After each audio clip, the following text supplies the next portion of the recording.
Hello everyone, I'm Swaliha Ambar and I welcome you all to Learner's Point. I hope that you all are doing good in your life and sweating hard for your studies. Okay, so if you don't know that Learner's Point is my channel, and in here you will get videos related to UPSC class 6 to 10 social science and 11th and 12th humanities. तो please जल्दी से जाके channel को subscribe कर लीजिएगा, जो कि है लर्नर्स पॉइंट। ऐसा लोगो आपको मिल जाएगा, ठीक है।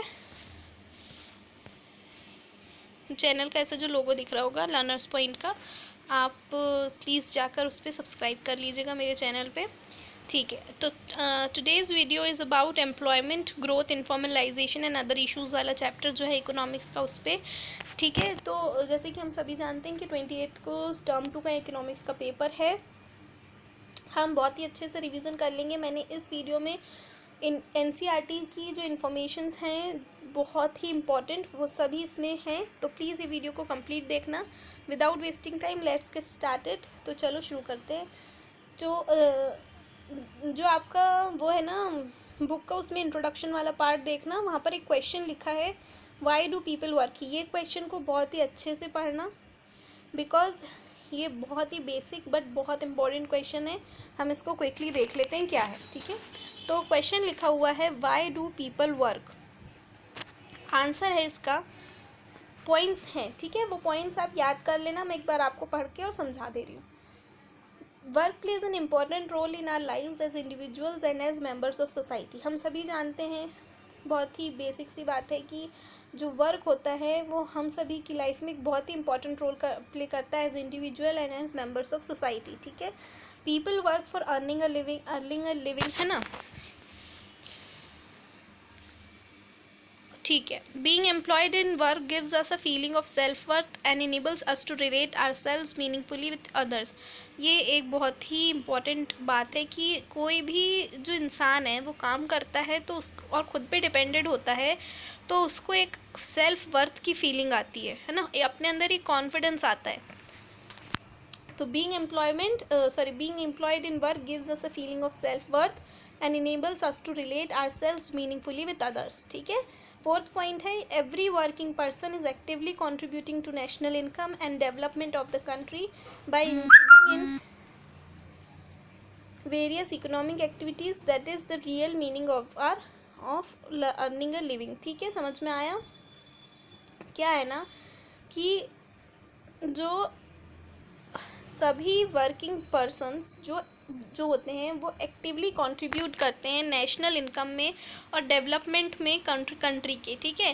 कैसे? By engaging in various economic activities, that is the real meaning of earning a living. ये क्वेश्चन का स्क्रीनशॉट ले लो, एक बार पढ़ लेना, टाइम नहीं लगेगा, एक बार पढ़ने में ही आपको मोस्टली याद हो जाएगा ये। तो एक बार पढ़ लो, उसके बाद लिख कर देख लेना, बहुत इंपॉर्टेंट क्वेश्चन है। फिर देखते हैं क्या लिखा हुआ है, why is studying about working people necessary. तो इसके कुछ रीजंस हैं, हम वो देख लेते हैं। Studying about working people give us insights into the quality and nature of employment in our country and helps in understanding and planning our human resources.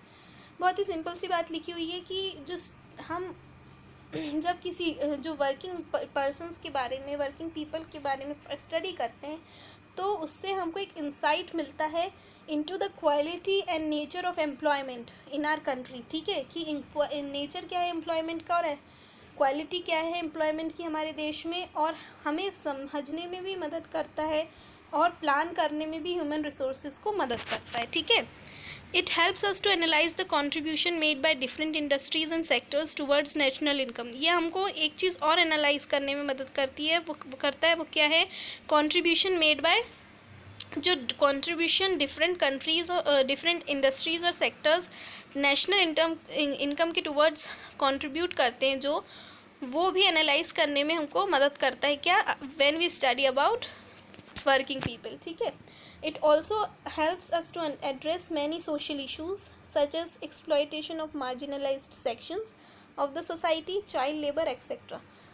और इससे हमको वो सब जो सोशल इश्यूज़ हैं, जैसे कि एक्सप्लॉइटेशन होता है marginalise section of the society और चाइल्ड लेबर, इसके बारे में भी समझ में आता है, ठीक है। अब बढ़ते हैं आगे। तो ये जो दो क्वेश्चंस लिखे हैं ना, ये मोस्ट इम्पॉर्टेंट क्वेश्चन है, ठीक है। तो हम इनकी डेफिनेशंस देख लेते हैं जल्दी से। तो पहले हम देखेंगे हु इज़ वर्कर, ठीक है। Activities which contribute to gross national product are called economic activities. जो एक्टिविटीज़ ग्रॉस नेशनल प्रोडक्ट में, जो एक्टिविटीज़ ग्रॉस नेशनल प्रोडक्ट में कंट्रीब्यूट करती हैं वो एक्टिविटीज़ को क्या कहा जाता है? Economic activities. ये डेफिनेशन बहुत अच्छे से याद कर लेना, बहुत इम्पॉर्टेंट है, ठीक है। आगे बढ़ते हैं। All those who are engaged in economic activities, और वो सभी जो इकोनॉमिक एक्टिविटीज़ में इन्वॉल्व होते हैं, इंगेज्ड होते हैं, चाहे वो कितनी भी कैपेसिटी में क्यों ना हो, चाहे वो हाई और low, in whatever capacity high और लो, आर वर्कर्स, ठीक है। ये डेफिनेशन है वर्कर्स की कि all those who are engaged in economic activities in whatever capacity high और लो आर वर्कर्स, ठीक है। Those are self employed are also workers, और जो सेल्फ एम्प्लॉयड होते हैं वो भी वर्कर्स होते हैं। अब हम नेक्स्ट क्वेश्चन पे मूव करेंगे जो कि है अबाउट एम्प्लॉयमेंट की what is employment. Employment most generally means the state of having job. हम सभी जानते हैं कि एम्प्लॉयमेंट क्या होता है। एम्प्लॉयमेंट वो सिचुएशन होती है जनरली जिसमें किसी के पास पेड जॉब होती है, ठीक है, of being employed. There are 3 types of employment, self employed, casual wage labourers, regular salaried employment, ठीक है। एम्प्लॉयज़ क्या क्या हैं? 3 types of employment, self employed, casual wage labourers and regular salaried employees. जल्दी मैं आप इसका स्क्रीनशॉट ले लीजिए एक बार और इसको रिवाइज कर लेना, खुद से पढ़ लेना, ठीक है। चलो आगे बढ़ते हैं। अब एक और बहुत इम्पॉर्टेंट टॉपिक है वर्क फोर्स का। तो क्या होता है वर्क फोर्स, देख लेते हैं। The number of persons who are actually employed at a particular time are known as work force. बहुत सिंपल है, देखो, जितने भी persons, number of persons who are actively employed at a particular, जो एक पर्टिकुलर टाइम पे, at a particular time पे employed होते हैं, उनको क्या कहते हैं? Work force. वो क्या होते हैं? They are known as work force, ठीक है। The number of persons who are actually employed at a particular time are known as work force. It includes all those persons who are actually involved in productive activities, ठीक है। इसमें वो सभी persons involve होते हैं जो कि actively include होते हैं, जो कि एक्टिवली इन्वॉल्व होते हैं प्रोडक्टिव एक्टिविटीज़ में, ठीक है। This includes persons between the age group. इसमें कौन सी एज ग्रुप के लोग होते हैं? तो 15 to 60 ईयर्स के, ठीक है। चलो आगे बढ़ते हैं। ड्यूरिंग 2011-12, अगर हम 2011-12 के दौरान की बात करें तो इंडिया के पास 473 मिलियन स्ट्रॉन्ग वर्क फोर्स थी, ठीक है। सिंस मेजॉरिटी ऑफ जो लोग हैं इंडिया में वो रूरल एरियाज़ में रिसाइड करते हैं, तो जो प्रपोर्शन है वर्क फोर्स का वो ज़्यादा कहाँ पर है? रूरल एरियाज़ में, ठीक है। मैं जो कहूँगी उसको बहुत ध्यान से सुनना। The rural workers constituted the rural workers constituted about 3/4 of the 473 million। और जो रूरल वर्कर्स होते हैं ना वो पूरी वर्क फोर्स का, the rural workers constitute about 3/4 of this 473 million, ठीक है। कितना कंट्रीब्यूट करते हैं? 3/4। Man form the majority of work force in India. Majority किसकी होती है वर्क फोर्स में इंडिया में? मैन की होती है, ठीक है। About 70% of the workers are man and the rest are women. 70% man होते हैं वर्क फोर्स में, और रेस्ट जो है वो कौन है? वुमेन, ठीक है। Women workers account for 1/3 of the rural work force, whereas in urban areas they are just 1/5 of the work force. Rural work force की अगर हम बात करें तो वहाँ पर 1/3 अकाउंट करती हैं women workers account for 1/3, of the rural workforce और 1/5 अकाउंट करती हैं अर्बन एरियाज़ में, ठीक है, वर्कफोर्स में। अब नेक्स्ट पॉइंट है participation of people in employment. चलो ये बहुत इंपॉर्टेंट टॉपिक है, इसका पूरा स्क्रीनशॉट ले लेना और ये पूरा ऐसे कि ऐसे याद कर लेना, ठीक है। तो क्वेश्चन लिखा हुआ है what is worker population ratio. तो वर्कर पॉपुलेशन रेशियो क्या होता है मैं आपको पहले समझाती हूँ। देखो वर्कर पॉपुलेशन रेशियो जो है, वर्कर पॉपुलेशन रेशियो जो है वो एक इंडिकेटर होता है जो कि किस चीज़ में यूज़ होता है, जो कि यूज़ होता है एनालाइज करने में एम्प्लॉयमेंट सिचुएशन एक कंट्री में, ठीक है, कि एम्प्लॉयमेंट सिचुएशन क्या है देश में, उसको एनालाइज करने में क्या मदद करता है वर्कर पॉपुलेशन रेशियो। जो ये रेशियो होता है ये जानने में भी मदद करता है, यूज़फुल होता है कि कितना प्रपोर्शन जो है पॉपुलेशन का वो एक्टिवली कंट्रीब्यूट कर रहा है production of goods and services में कंट्री में, ठीक है। तो ये उनकी इंग्लिश ये डेफिनेशंस लिखी हुई हैं, इसको याद कर लेना। इफ़ द रेशियो, अगर ये रेशियो ज़्यादा होता है तो मतलब क्या होता है, जो इंगेजमेंट है लोगों का वो ज़्यादा है, ग्रेटर है, ठीक है। और if the ratio for country is medium और low, it means that a very high proportion of its population is not involved directly in economic activities। समझ में आया। अगर उसका प्रोपोर्शन रेशियो जो है वो कंट्री में मीडियम या लो है तो इसका मतलब ये होता है कि जो very high proportion of its population है वो इनडायरेक्टली इन्वॉल्व नहीं है इकोनॉमिक एक्टिविटीज़ में, ठीक है। वर्कर पॉपुलेशन रेशियो का फॉर्मूला बहुत सिंपल है, work force upon total population into 100, ठीक है। Work force upon total population into 100, भूलना मत। चलो अगर आप अब किस पे देखोगे, if you look at table 7.1 it shows the different levels of participation of people in economic activity for every, ठीक है, फॉर क्या लिखा हुआ है, if you look at table 7.1, अगर आप टेबल 7.1 पे देखोगे तो वहाँ पे ये शो हो रहा है कि जो different levels of participation of people in economic activities show हो रहा है, ठीक है। वहाँ पर for every 100% about 35 by rounding off 34.7 are workers in India. हर 100 इन लोगों पर 34.7 राउंडिंग ऑफ लेंगे, अगर हम 34.7 rounding off by rounding off are workers in India, ठीक है। हर 100 लोगों में 35 जो हैं वो वर्कर्स हैं इंडिया में, राउंडिंग ऑफ कर लेंगे तो 34.7 जाएगा, ठीक है। और अर्बन एरियाज़ में की अगर हम बात करते हैं तो ये जो प्रपोर्शन है दैट इज़ अबाउट 34, ठीक है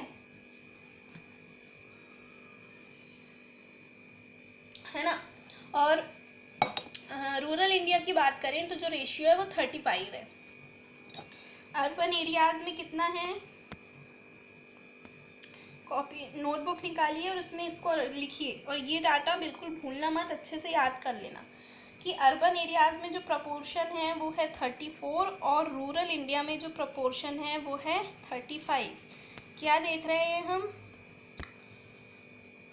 different levels of participation of people in economic activity, ठीक है। Why is such a difference, एक क्वेश्चन है ना, कि ऐसा डिफरेंस क्यों है। जो लोग रहते हैं ना रूरल एरियाज़ में उनके पास लिमिटेड रिसोर्सेज होता है to earn higher income and participate more in the employment market, है ना, हम सभी जानते हैं।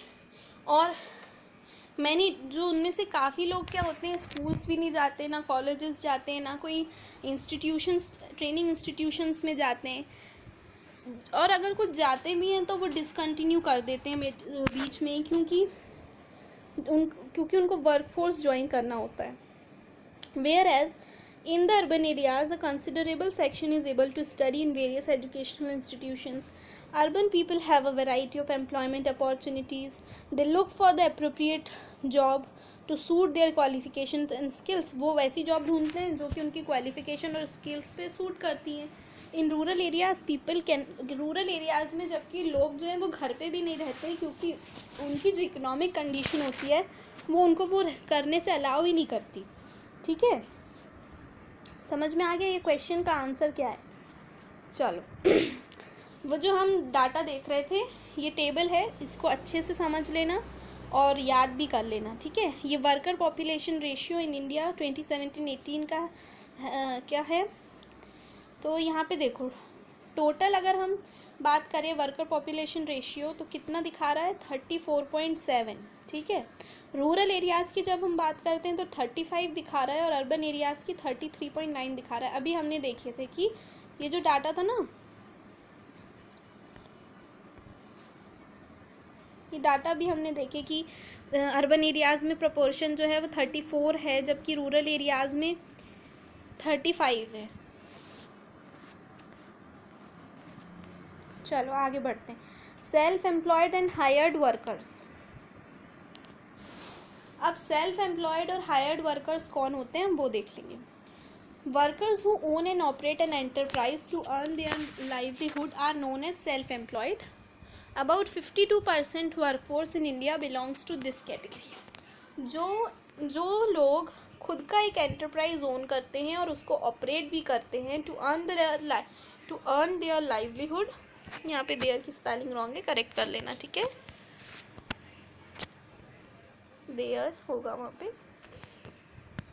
तो क्या है, जो लोग खुद का एंटरप्राइज ओन भी करते हैं और ऑपरेट भी करते हैं टू अर्न देयर लाइवलीहुड, वो कौन होते हैं, वो सेल्फ एम्प्लॉयड लोग होते हैं। और इंडिया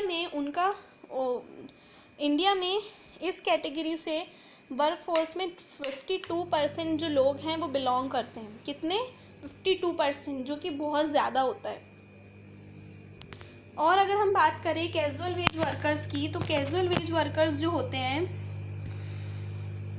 वो 25% अकाउंट करते हैं वर्कफोर्स में इंडिया में। ठीक है, इंडिया की वर्कफोर्स में जो ये लेबरर्स होते हैं वो कैजुअली इंगेज्ड होते हैं किसी और के फार्म्स में and they get a remuneration for the work done. ठीक है, when a worker is engaged by someone or an enterprise and paid his or her wages on a regular basis, they are known as regular salaried employees. They account for 23% of India's workforce. और जब कोई भी लोग, जो कुछ लोग किसी और के एंटरप्राइज में काम करते हैं, उसके बदले में उनको जो पेमेंट मिलती है और वो रेगुलर बेसिस पे होती है, वो कौन होते हैं, रेगुलर सैलरीड एम्प्लॉयज़ होते हैं। ठीक है, इंडिया की वर्कफोर्स में 23% अकाउंट करते हैं रेगुलर सैलरीड एम्प्लॉयज़। एक बार हम रिवाइज कर लेते हैं कि 52% जो हैं वो हैं सेल्फ एम्प्लॉयड और कैजुअल वेज वर्कर्स जो हैं वो हैं 25% और रेगुलर सैलरीड एम्प्लॉयज़ जो हैं वो हैं 23%। ठीक है, चलो आगे बढ़ते हैं। ये देखो, ये एक और चार्ट है distribution of employment by region, इसको हम क्विकली देख लेते हैं, बहुत इंपॉर्टेंट है, इसको छोड़ना मत। तो देखो यहाँ पे जो lines casual wage labourers, regular salaried employees और सेल्फ एम्प्लॉयड, अर्बन वर्कर्स और रूरल वर्कर्स की बात करेंगे। तो अगर हम बात करते हैं अर्बन वर्कर्स की, तो 15% जो हैं वो कैजुअल वेज वर्कर्स हैं अर्बन वर्कर्स में। अर्बन वर्कर्स 15% हैं। ठीक है, casual wage workers, casual wage labourers कितने हैं अर्बन वर्कर्स में? 15%। 47% जो हैं वो रेगुलर सैलरीड एम्प्लॉयज़ हैं और 39% जो हैं वो सेल्फ एम्प्लॉयड हैं। ठीक है, अब अगर हम बात करें रूरल वर्कर्स की, तो 29% जो हैं वो हैं कैजुअल वेज वर्कर्स। ठीक है, 58% जो हैं वो सेल्फ एम्प्लॉयड है और जो रेगुलर सैलरीड एम्प्लॉयज़ हैं वो 13% है। अब देखो अर्बन वर्कर्स की अगर हम बात करें तो उसमें 47% सबसे ज़्यादा कौन है? Regular salaried employees. और रूरल वर्कर्स में बात करें तो उसमें 58% कौन है? Self employed. ठीक है, ये चार्ट 7.1 है इसमें distribution of employment by gender है, ठीक है, और ये distribution of employment by region था। ये चार्ट को भी आप देख लीजिएगा, ठीक है। अब हम आगे बढ़ते हैं। अब जो टॉपिक है हमारा वो है employment in factories and offices, ठीक है। In the course of economic development of a country, labour flows from agriculture and other related activities to industry and services.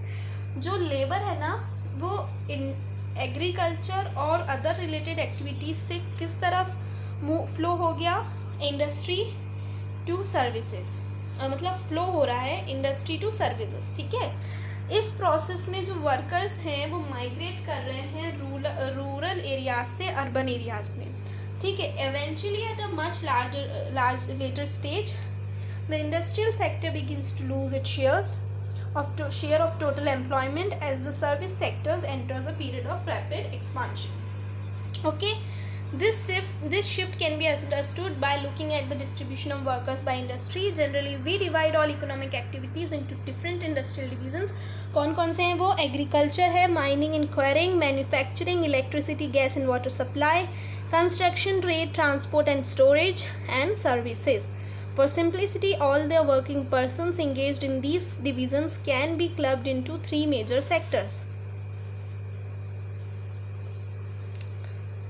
ठीक है, तो कौन कौन से सेक्टर्स हैं वो देख लेते हैं हम. प्राइमरी सेक्टर है और सेकेंडरी सेक्टर है और सर्विस सेक्टर है, ठीक है. तो प्राइमरी सेक्टर में क्या आता है? प्राइमरी सेक्टर में क्या इंक्लूड है? प्राइमरी सेक्टर में एग्रीकल्चर इंक्लूड है, ठीक है. सेकेंडरी सेक्टर की बात करें तो इसमें माइनिंग एंड क्वायरिंग आ जाता है और मैन्युफैक्चरिंग भी आ जाता है, electricity gas supply and water supply भी आ जाता है, और कंस्ट्रक्शन रिलेटेड जो इंडस्ट्रियल डिवीज़न है वो भी इसमें आ जाता है. यहाँ पे इंडस्ट्रियल डिवीज़न है, ठीक है. थर्ड जो सेक्टर है वो कौन सा है? सर्विस सेक्टर है. उसमें क्या क्या जाता है? ट्रेड आ जाता है, ट्रांसपोर्ट एंड स्टोरेज आ जाता है, और सर्विसेज रिलेटेड इंडस्ट्रियल डिवीजन्स इसमें हैं, ठीक है. अब हम मूव करते हैं. ये जो है ना, ये यहाँ पे ये इंडस्ट्रियल डिवीजन्स हैं, ठीक है. Primary sector is the main source of employment in India. हम सभी जानते हैं कि जो प्राइमरी सेक्टर है जिसमें एग्रीकल्चर आता है वो मेन सोर्स ऑफ एम्प्लॉयमेंट है इंडिया में. सेकेंडरी सेक्टर जो है वो एम्प्लॉयमेंट सिर्फ 24% ऑफ वर्कफोर्स को प्रोवाइड करता है. सेकेंडरी सेक्टर सिर्फ 24% ऑफ वर्कफोर्स को एम्प्लॉयमेंट प्रोवाइड करता है. समझ में आ रहा है? और about 31% of workers are in the service sector. अगर हम प्राइमरी सेक्टर की बात करें, प्राइमरी सेक्टर में तो मेन सोर्स, ये जो है मेन सोर्स हो गया एम्प्लॉयमेंट का. अब अगर हम बात करें सेकेंडरी सेक्टर की तो ये 24% एम्प्लॉयमेंट प्रोवाइड करता है. फिर जो सर्विस सेक्टर है वो जो है वो कितने परसेंट प्रोवाइड करता है? 31% करता है, ठीक है. अब हम बढ़ते हैं आगे. 60% of the workforce in rural India depends on agriculture. अगर हम अभी रूरल इंडिया की बात कर रहे हैं, ठीक है, तो 60% जो वर्कफोर्स का है रूरल इंडिया में वो किस पे डिपेंडेड है? एग्रीकल्चर पे, और फॉरेस्ट्री में और फिशिंग पे, ठीक है. फॉरेस्ट्री पे है और फिशिंग पे है. अब 20% जो बचा 20% जो है रूरल वर्कर्स का वो काम करता है मैन्युफैक्चरिंग इंडस्ट्रीज़ में, construction and other industrial activities में, ठीक है. Service sector provides employment to only about 20% of rural workers. 60% हो गया इधर किस पे? एग्रीकल्चर, फॉरेस्ट्री एंड फिशिंग पे. 20% हो गया रूरल वर्कर्स का जो मैन्युफैक्चरिंग इंडस्ट्रीज़ में, कंस्ट्रक्शन एंड इंडस्ट्रियल एक्टिविटीज़ में काम करते हैं. जो 20% है वो सर्विस सेक्टर में काम करते हैं, ठीक है. Agriculture is not a major source of. अब अगर हम अर्बन एरियाज़ की बात करें ना तो एग्रीकल्चर जो है वो मेजर सोर्स ऑफ एम्प्लॉयमेंट नहीं है. इजीली याद करना है तो ये समझ लो कि 60% जा रहा है एग्रीकल्चर, फिशिंग और फॉरेस्ट, उस पे फॉरेस्ट्री पे, अगर हम रूरल इंडिया की बात कर रहे हैं तो 20% सेकेंडरी सेक्टर और सर्विस सेक्टर का जा रहा है, ठीक है। क्योंकि अभी हमने देखी कि जो मैन्युफैक्चरिंग इंडस्ट्रीज, कंस्ट्रक्शन वाली जो हैं वो किस में आती हैं, सेकेंडरी सेक्टर में, ठीक है। मतलब इसको ये समझ लो कि ये वाली जो इंडस्ट्रीज़ हैं, manufacturing industries, construction and other industrial activities, उसमें 20% जो है वो है, ठीक है, रूरल वर्कर्स, और 20% जो बचे वो किस में है, सर्विस सेक्टर में। बहुत ईजी है, ठीक है। अब अगर हम बात करते हैं अर्बन एरियाज़ की, तो वहाँ पर जो एग्रीकल्चर है वो बिल्कुल भी मेजर सोर्स ऑफ एम्प्लॉयमेंट नहीं है, ठीक है। वहाँ पर अबाउट जबकि जो वहाँ पे अर्बन एरियाज़ में जो लोग हैं वो मेनली इंगेज्ड होते हैं सर्विस सेक्टर में।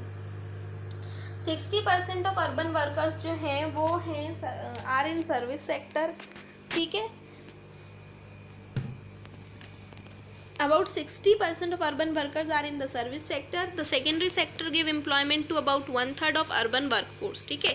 और जो secondary sector है वो 1/3 of वर्कफोर्स, वो किसकी 1/3 ऑफ वर्कफोर्स को एम्प्लॉयमेंट देता है।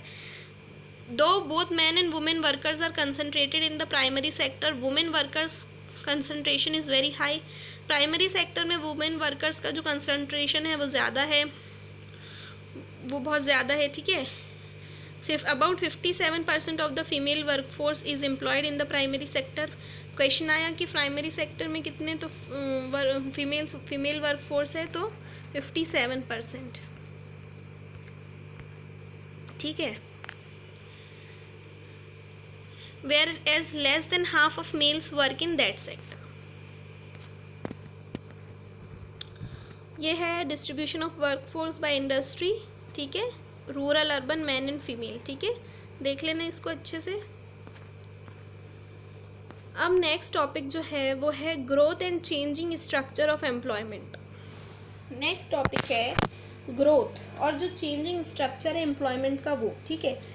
यहाँ पर हम दो डेवलपमेंट इंडिकेटर्स को देखेंगे जो कि कौन कौन से हैं, growth of employment, growth of employment, and second one is GDP, ठीक है। अब देखो 70 साल जो प्लान डेवलपमेंट के हैं, 70 ईयर्स ऑफ प्लान डेवलपमेंट, उसने किस पे एम किया है, expansion of the economy through increase in national output and employment, ठीक है। During the period 1950 to 2010 GDP gross domestic product of India grew, यहाँ पे ग्रीव आएगा, ठीक है, यहाँ ग्रीव आएगा ये वाला, ठीक है। Grew positively and was higher than the employment growth. 1950 से 2010 के दौरान में जो GDP था इंडिया का वो पॉजिटिवली ग्रो हुआ था, ठीक है, और वो एम्प्लॉयमेंट ग्रोथ से ज़्यादा था। However, there was always fluctuation in the growth of GDP. During this period, employment grew at the rate of not more than 2%. ठीक है, चलो। The disheartening development in the late 1990s, employment growth started declining, ठीक है। बहुत disheartening development था late 1990s में जो था, उसमें एम्प्लॉयमेंट ग्रोथ जो था वो डिक्लाइनिंग स्टार्ट कर दिया था उसने, ठीक है, had started declining and reached the level of growth that India had in the early stages of planning. During these years we also find a widening gap between the growth of GDP and the employment. This means that in the Indian economy, without generating employment, समझ रहे हो, Indian economy में employment generate करने के, without generating employment, ठीक है, जो Indian economy थी वो एबल थी to produce more goods and services. Scholars refers to this phenomenon as jobless growth. ठीक है, इसको स्कॉलर्स क्या कहते हैं? जॉबलेस ग्रोथ कहते हैं ऐसे फेनोमेनन को। अगर क्वेश्चन आ गया व्हाट इज जॉबलेस ग्रोथ, तो आप लिखेंगे ये लिखा हुआ है, हाँ, कि वो फेनोमेनन जब without in which the country in a country when the generation of employment is when there is no generation of employment and after that also the ये मतलब समझ गए ना आप लोग कि जब जनरेशन भी नहीं हुआ एम्प्लॉयमेंट का, फिर भी जो गुड्स एंड सर्विस हैं वो एबल हैं प्रोड्यूस होने में, तो वैसे फेनोमेनन को क्या कहते हैं? जॉबलेस ग्रोथ कहते हैं। ठीक है, we know that India is an agrarian nation, that a major section of population lives in rural areas and is dependent on agriculture as their main livelihood। हम सभी जानते हैं कि एग्रेरियन नेशन है इंडिया, और क्योंकि जो इंडिया की पॉपुलेशन है, मेजर सेक्शन जो है पॉपुलेशन का, वो रूरल एरियाज़ में रहता है और एग्रीकल्चर पर डिपेंडेड है as their main livelihood. Development strategies in many countries, including India, have aimed at reducing the proportion of people depending on agriculture। ठीक है, जो डेवलपमेंट स्ट्रेटजीज़ हैं बहुत सी कंट्रीज़ में, जिसमें इंडिया भी इंक्लूडेड है, वो जो है वो एम करती हैं वर्कफोर्स में, वो एम करती हैं उस जो वर्क पीपल जो डिपेंडेड है एग्रीकल्चर पे, वो प्रोपोर्शन को कम करने में। ठीक है, distribution of workforce by industrial sector shows substantial shift from farm work to non farm work. In 1972 to 73, यहाँ पे ऐसा आएगा 1972 73। ठीक है, about 74% of workforce was engaged in primary sector। 1972-73 की बात करें तो जब प्राइमरी सेक्टर में जो वर्कफोर्स है वो 74% थी, जो कि 2011-12 तक डिक्लाइन होकर जो प्रपोर्शन है वो क्या हो गया? 50% हो गया। ठीक है, secondary and service sector are showing promising future for the Indian workforce. You may notice that the shares of these sectors have increase from 11 to 24% and 15 to 27% respectively। The distribution of workforce in different status indicates that over last 4 decades, मतलब अगर हम last 4 decades की बात करें, जो कि अगर हम 1970 to 2000 मतलब अगर हम इसको छोड़ो, अगर हम 1972 to 2012 की बात करते हैं, तो जो लोग हैं वो सेल्फ एम्प्लॉयमेंट के से रेगुलर सैलरीड एम्प्लॉयमेंट की तरफ, people have moved from self-employment and regular salaried employment to casual wage work, yet self-employment continues to be the major employment provider। एक क्वेश्चन और आ रहा है कि what is casualization of labor। तो scholars call the process of moving from self-employment and regular salaried employment to casual wage work as casualization of workforce। This makes the workers highly vulnerable। देखो simple है बहुत कि जो process जिसमें जो self employment वाले workers और regular salaried employment वाले वर्कर्स किसकी तरफ मूव हो रहे हैं? कैजुअल वेज वर्क की तरफ मूव हो रहे हैं। इस प्रोसेस को स्कॉलर्स कैजुअलाइजेशन ऑफ वर्कफोर्स कहते हैं। ये जो प्रोसेस होती है ये वर्कर्स को हाईली वल्नरेबल बना देती है। ठीक है, इसका स्क्रीनशॉट ले लो। जो ये लिखा हुआ है सैलरी, यहाँ पे सैलरीड आएगा। ठीक है, थोड़ा सा बचा है, वीडियो को कंप्लीट देखना। हमने 1 शॉट रिवीजन करा है चैप्टर का। ठीक है, ताकि आपको एक ही बार में पूरा चैप्टर क्लियर हो जाए। चलो अब हम देखेंगे जो हमारा नेक्स्ट टॉपिक है, इनफॉर्मलाइजेशन ऑफ इंडियन वर्कफोर्स। ये टॉपिक को बहुत अच्छे से समझना बहुत ही इम्पोर्टेंट टॉपिक है।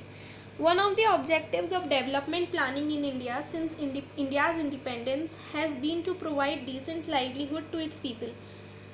जो डेवलपमेंट प्लानिंग में एक जो ऑब्जेक्टिव था इंडिया का उसके सिंस इंडियाज़ इंडिपेंडेंस, वो था to provide decent livelihood to its people, ठीक है.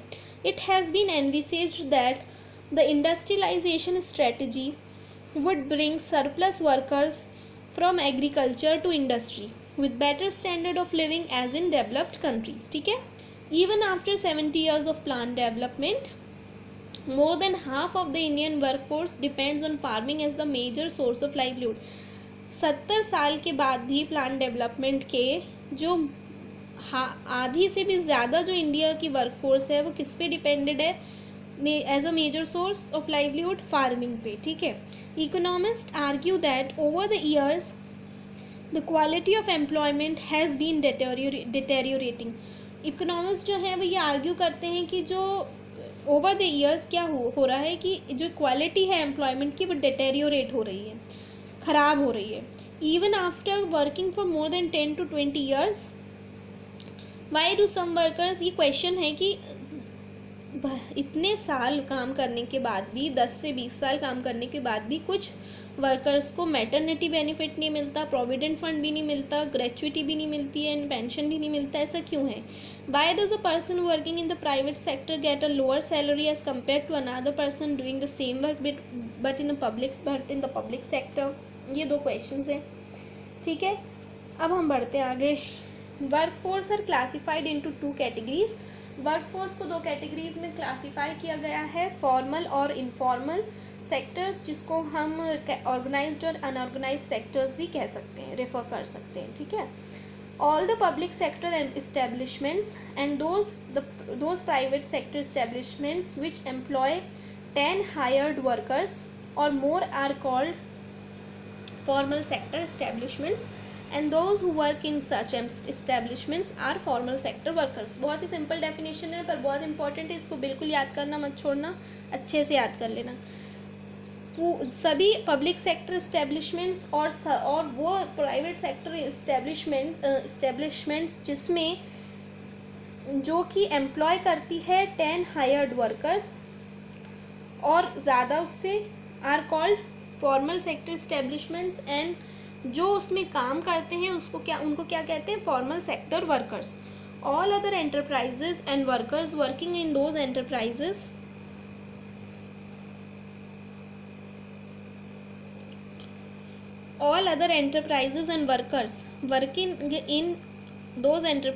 Form the informal sector. और जो बाकी दूसरे जो एंटरप्राइजेज हैं और जो वर्कर्स उसमें काम करते हैं वो जो हैं वो क्या बनाते हैं? फॉर इनफॉर्मल सेक्टर, ठीक है. दस इनफॉर्मल सेक्टर इंक्लूड्स, अब इसलिए जो इनफॉर्मल सेक्टर्स है उसमें कौन कौन इंक्लूडेड है हमारे लिए समझना बहुत ईजी है कि जो मिलियंस ऑफ फार्मर्स है वो भी इनफॉर्मल सेक्टर में आते हैं, एग्रीकल्चर लेबरर्स भी उसमें ही आते हैं, ओनर्स ऑफ स्मॉल एंटरप्राइजेस भी उसमें ही आते हैं, and people working in those enterprises as also the self employed who do not have any hired workers. It also includes all the non-farm casual wage laborers who work for more than one employer such as construction workers and head load workers, ठीक है. चलो आगे बढ़ते हैं. ये एक chart है workers in formal and और इनफॉर्मल सेक्टर्स 2009 to 2012 वाला, उसको देख लेना, ठीक है. Those who are working in formal sector, जो लोग फॉर्मल सेक्टर में काम करते हैं उनको सोशल सिक्योरिटी बेनिफिट्स मिलते हैं, जैसे कि हम सभी जानते हैं. They are more than those in the, they earn more है यहाँ पे, ठीक है. यहाँ पर आर लिखा है, वहाँ पे दे अर्न आएगा, ठीक है. अगर वीडियो पसंद आ रहा है तो प्लीज़ लाइक कर दीजिए. I really work very hard for you all and it is a new, my channel is new. I have made this channel a month before only, so I need your support to grow this, and please help me in growing my channel. and जल्दी से जल्दी हमें 1K subscribers complete करना है, तो please channel को subscribe ज़रूर करना. प्लीज़ चैनल को बिना सब्सक्राइब करे मत जाइएगा. ओके, चलो हम हमारे टॉपिक पे वापस आ जाते हैं. Let's get back to the topic. हाँ, तो क्या लिखा हुआ है कि जो फॉर्मल सेक्टर एम्प्लॉय होते हैं ना, जो फॉर्मल सेक्टर में काम करते हैं, उनको सोशल सिक्योरिटी बेनिफिट्स मिलते हैं और दे आर मोर देन दे, उनको वो ज़्यादा अर्न करते हैं इनफॉर्मल सेक्टर के कंपैरिजन में, ठीक है। डेवलपमेंट प्लानिंग एंड एनविसेज होगा यहाँ पे।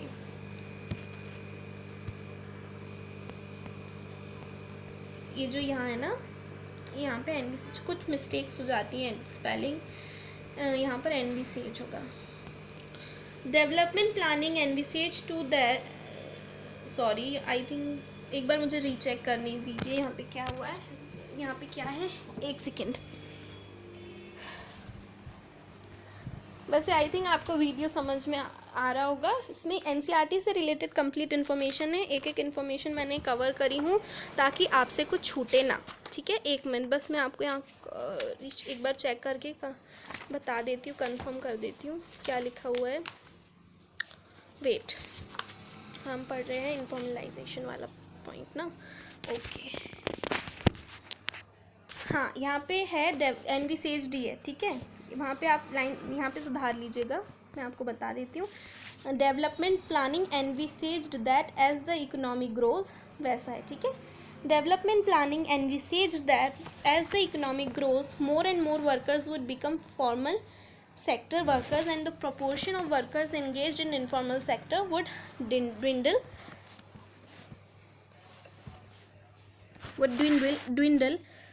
ठीक है। But what has happened in India? Look at the following chart which gives the distribution of workforce and formal and informal sectors, ठीक है। देखो आप कि इनफॉर्मल सेक्टर्स में कितने लोग काम कर रहे हैं और फॉर्मल सेक्टर्स में कितने लोग काम कर रहे हैं, ठीक है। चलो हम आगे बढ़ते हैं। क्विकली हम ये वीडियो को एंड कर देते हैं जल्दी जल्दी समझकर। मैं इंफ्रास्ट्रक्चर का भी वीडियो आई होप आज अपलोड कर दूंगी या कल सुबह, तो आप उसको देख लेना। वैसे मोस्ट प्रोबेबली आज ही हो जाएगा, ठीक है। चलो हम पढ़ेंगे अब यहाँ पे। ड्यूरिंग 2011-12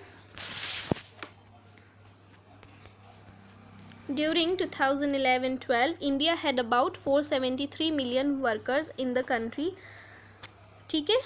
अगर हम 2011-12 की बात करते हैं तो इंडिया के पास 473 मिलियंस थे, कंट्री में वर्कर्स थे 473 मिलियन, ठीक है।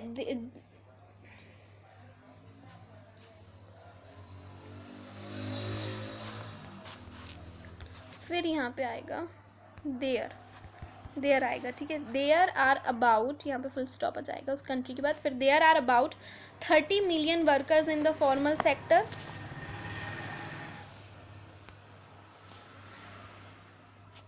There are 30 million workers in the formal sector. Formal sector में कितने मिलियन थे? 30 मिलियन, ठीक है। टोटल कितने थे? 470 मिलियन वर्कर्स थे।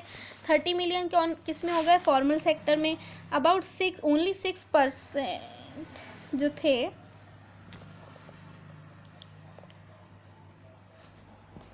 ये लाइन को कट कर लें आप प्लीज़। फिर है thus the rest 94% are in the 6% जो थे वो फॉर्मल सेक्टर में थे और इनफॉर्मल सेक्टर में जो थे वो 94% थे। Out of 30 million formal sector workers only 6 million, that is only about 21% are women, ठीक है। 21% सिर्फ वुमेन थी, 6 मिलियन, ठीक है। फॉर्मल सेक्टर की अगर हम बात करें तो एंड एक मिनट ज़रा,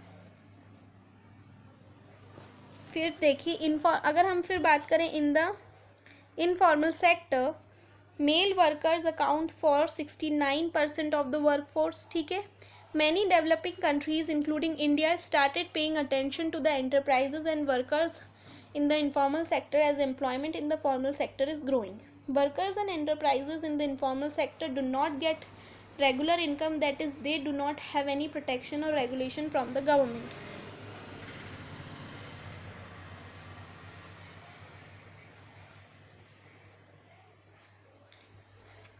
जो लोग काम करते हैं ना किसमें, इनफॉर्मल सेक्टर में, उनको रेगुलर इनकम नहीं मिलती और they do not have any, उनके पास कोई प्रोटेक्शन और रेगुलेशन भी नहीं होती क्यों, और रेगुलेशन फ्रॉम द गवर्नमेंट। जो workers are dismissed without any compensation list of list, ठीक है, जो वर्कर्स है विदाउट एनी कंपेंसेशन के डिसमिस्ड कर दिए जाते हैं। और जो टेक्नोलॉजी यूज़ होती है, technology used in the informal sector, जो टेक्नोलॉजी होती है ना जो कि इनफॉर्मल सेक्टर एंटरप्राइजेज में यूज़ होती है, वो भी आउटडेटेड होती है। That is they also do not maintain any accounts. Workers जो होते हैं ये इस सेक्टर में, वो स्लम्स और स्क्वेटर्स में रहते हैं। Of late owing to the efforts of the international labour organisation, the Indian government has initiated the modernisation of informal sector enterprises and provision of social security measures to informal sector workers. ठीक है, जो government है India की, उसने initiate किया modernisation of informal sector enterprises, ठीक है, और provisions of social security measures to informal sector workers. ठीक है, the informalisation of the work force in India refers to the, ये क्वेश्चन बहुत इंपॉर्टेंट है इसलिए मैंने आपको ये डेफिनेशन प्रोवाइड करी हूँ, इसको अच्छे से याद कर लेना, बिल्कुल छोड़ना मत। तो क्या है, अगर क्वेश्चन आ गया कि what is informalisation of the work force, तो आप लिख सकते हैं कि the informalisation of the work force in India refers to the decrease of work force from the formal sector due to competition और may be because of the strictness of the labour laws. This is an increase of the informal sector. Hindi अब मैं आपको समझाती हूँ क्या होता है। Informalisation of workforce India में इस चीज़ पे रेफ़र करता है कि जो डिक्रीज़ होता है वर्कफोर्स का फ्रॉम द फॉर्मल सेक्टर्स, ठीक है, क्यों, क्योंकि कंपटीशन के वजह से या फिर because of the strictness of labour laws, जो इनफॉर्मल सेक्टर होता है वहाँ पर इंक्रीज़ हो जाता है। ठीक है, अब हम बात करेंगे अनएम्प्लॉयमेंट की। तो यहाँ लिखा हुआ है NSSO define unemployment as the situation in which all those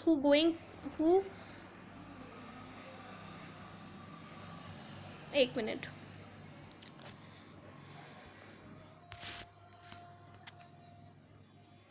to work are not work, यहाँ पे है कि देखो बता रही हूँ मैं, NSSO जो है वो डिफ़ाइन करता है अनएम्प्लॉयमेंट को एज अ सिचुएशन जहाँ पर ऑल दोज जो who owing to a situation in which all those who owing है, यहाँ पे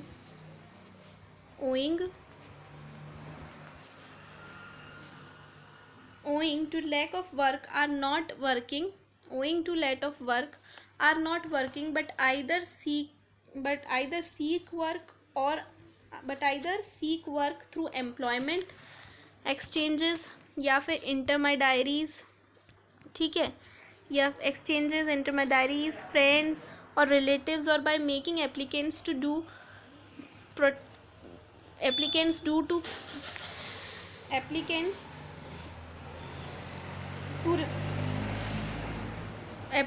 to prospective employers or express their willingness or availability for work under the prevailing condition of work and remunerations। ठीक है, basically क्या होता है ना, employment एक ऐसी सिचुएशन होती है जहाँ पर लोग काम तो करना चाहते हैं पर उनको या वो एबल भी होते हैं पर जॉब नहीं होती है। ठीक है, फिर वो क्या होते हैं, या तो फिर वो ट्राई करते हैं जॉब मिलने का किसी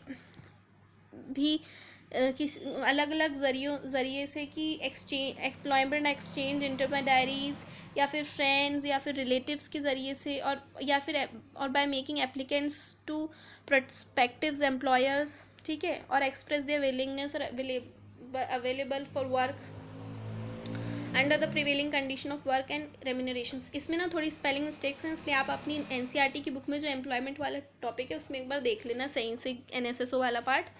ठीक है, चलो एक डेफिनेशन, एक और क्वेश्चन है कि हु इज़ अनएम्प्लॉयड पर्सन।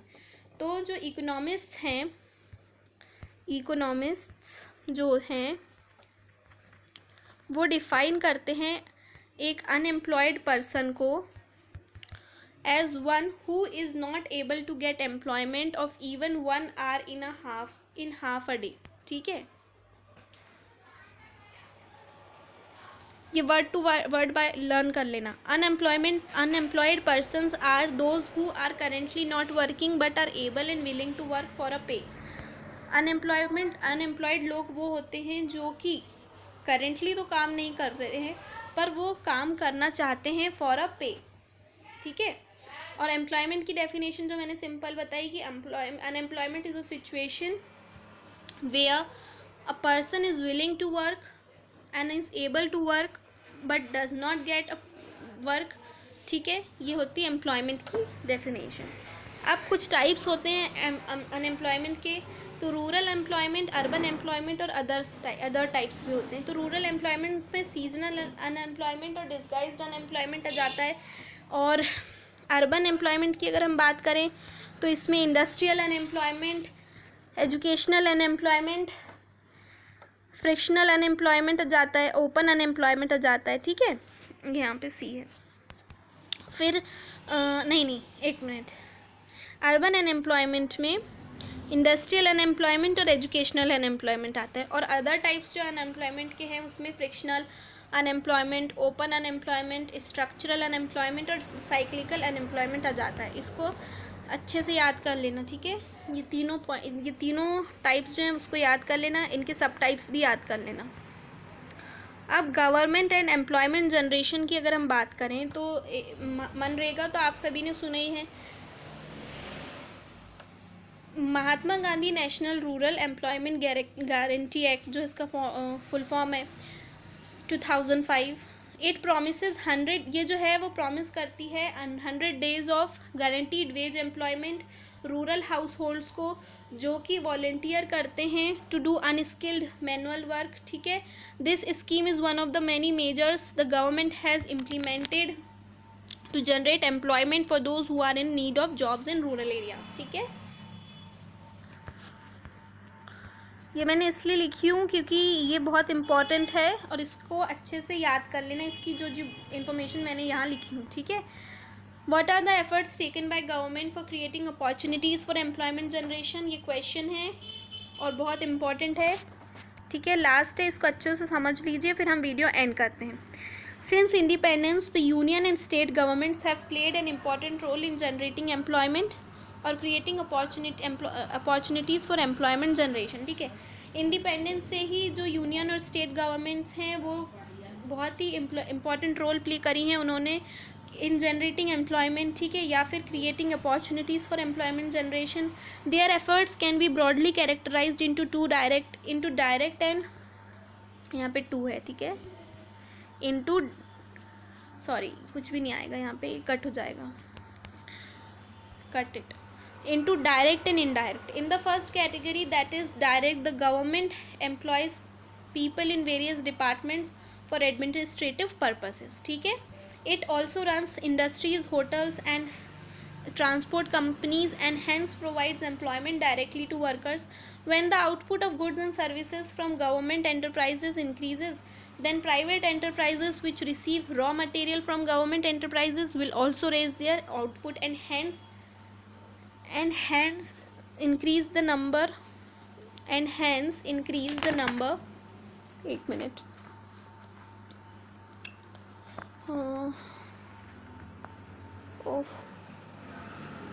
एक मिनट एंड हैंस है यहाँ पे. ठीक है, hence increase the number of employment opportunities in the economy.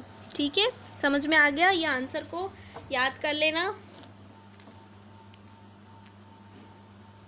Okay, अगर वीडियो पसंद आया है तो प्लीज़ लाइक करना, कमेंट करके ज़रूर बताना कि वीडियो कैसे लगा. इसे अपने फ्रेंड्स के साथ ज़रूर शेयर करना. ठीक है, और लर्नर्स पॉइंट को ज़रूर सब्सक्राइब कर लेना. लर्नर्स पॉइंट जो कि आपको लोगो दिख रहा है, ऐसा लोगो आपको लर्नर्स पॉइंट का मिलेगा. उस चैनल पे जाके आप प्लीज़ मेरे चैनल को सब्सक्राइब कर लीजिएगा. Thanks for watching.